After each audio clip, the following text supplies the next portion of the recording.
ನಾವು ಹಿಂದೆ ಅಜ್ಞಾನದಲ್ಲಿ ಕೆಲವು ದೊಡ್ಡ ದೊಡ್ಡ ನಿರ್ಧಾರಗಳನ್ನು ತಪ್ಪಾಗಿ ತೆಗೆದುಕೊಂಡಿದ್ದೇವೆ. ಹಾಗಾದ್ರೆ ಈಗ ನಾವು ಏನು ಮಾಡಬೇಕು? ಎಲ್ಲವೂ ಅಜ್ಞಾನದಲ್ಲೇ ನಡೆದಿದೆ. ಒಂದೆರಡು ವಿಷಯಗಳು ಅಜ್ಞಾನದಲ್ಲಿ ನಡೆದಿಲ್ಲ. ಅಂದ್ರೆ ಕೆಲವೊಂದು ತಪ್ಪುಗಳು ಮಾತ್ರ ಅಜ್ಞಾನದಿಂದ ನಡೆದಿವೆ ಅನ್ನೋ ಭ್ರಮೆಯಿಂದ ಹೊರಬನ್ನಿ. ಎಲ್ಲವೂ ಅಜ್ಞಾನದಲ್ಲೇ ನಡೆದು ಹೋಗಿವೆ.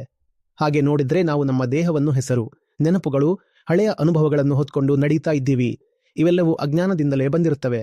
ಇವೆಲ್ಲವನ್ನು ಒಂದು ಕಡೆ ಇಡಿ. ಇವು ಪ್ರಕೃತಿಯ ಆಟ, ಪ್ರಕೃತಿಯ ಭಾಗಗಳು. ಅವು ನನ್ನ ಜೊತೆ ಸೇರಿಕೊಂಡಿವೆ. ಇದೆಲ್ಲ ಯಾವಾಗ ಆಗಿದೆ ನನಗೆ ಗೊತ್ತಿರಲಿಲ್ಲ. ಆದ್ರೆ ಈಗ ಸ್ವಲ್ಪ ತಿಳುವಳಿಕೆ ಬರ್ತಿದೆ. ಆದ್ದರಿಂದ ಈ ಎಲ್ಲವೂ ನನ್ನ ಮೇಲೆ ಆವರಿಸಿಕೊಂಡಿದೆ ಮಾತ್ರ. ಇದು ನಾನಲ್ಲ ಅಂತ ಗೊತ್ತಾಗ್ತಿದೆ. ಈ ಅರಿವಿನಿಂದ ಏನಾಗುತ್ತೆ ಅಂದ್ರೆ ನಾವು ಕೆಲವು ವಿಷಯಗಳಿಗೆ ನೀಡುತ್ತಿದ್ದ ವಿಶೇಷ ಮಹತ್ವ ಕಡಿಮೆಯಾಗುತ್ತೆ. ಎಲ್ಲ ವಿಷಯಗಳು ಸಮಾನವಾಗಿ ಬಿಡುತ್ತವೆ. ವಿಭಿನ್ನತೆ ಮಾಡುವ ಮನಸ್ಸನ್ನು ಬಿಡಿ. ಅಲ್ಲಿ ಯಾವುದೇ ತಾರತಮ್ಯ ಇಲ್ಲ, ಕೇವಲ ಸಂಯೋಗವಿದ, ವ್ಯತ್ಯಾಸವಿಲ್ಲ. ಆಮೇಲೆ ಹೇಳಿ, ನಾನು ಆ ಹಳೆಯ ಹೊರತದಲ್ಲಿ ಒಳ್ಳೆಯದು ಕೆಟ್ಟದು ಅಂತ ಭೇದ ಮಾಡುವುದಿಲ್ಲ. ಯಾಕಂದ್ರೆ ಅವೆಲ್ಲವೂ ಅಜ್ಞಾನದಲ್ಲೇ ನಡೆದಿವೆ. ನಾನು ಇವತ್ತು ಹುಟ್ಟಿದ್ದೇನೆ. ನಾನು 30 ವರ್ಷ ಹಿಂದೆ ಹುಟ್ಟಿಲ್ಲ. ಇಂದು ನಾನು ನನ್ನ ಜೀವನವನ್ನು ಹೊಸದಾಗಿ ರೂಪಿಸಿಕೊಳ್ಳುತ್ತೇನೆ.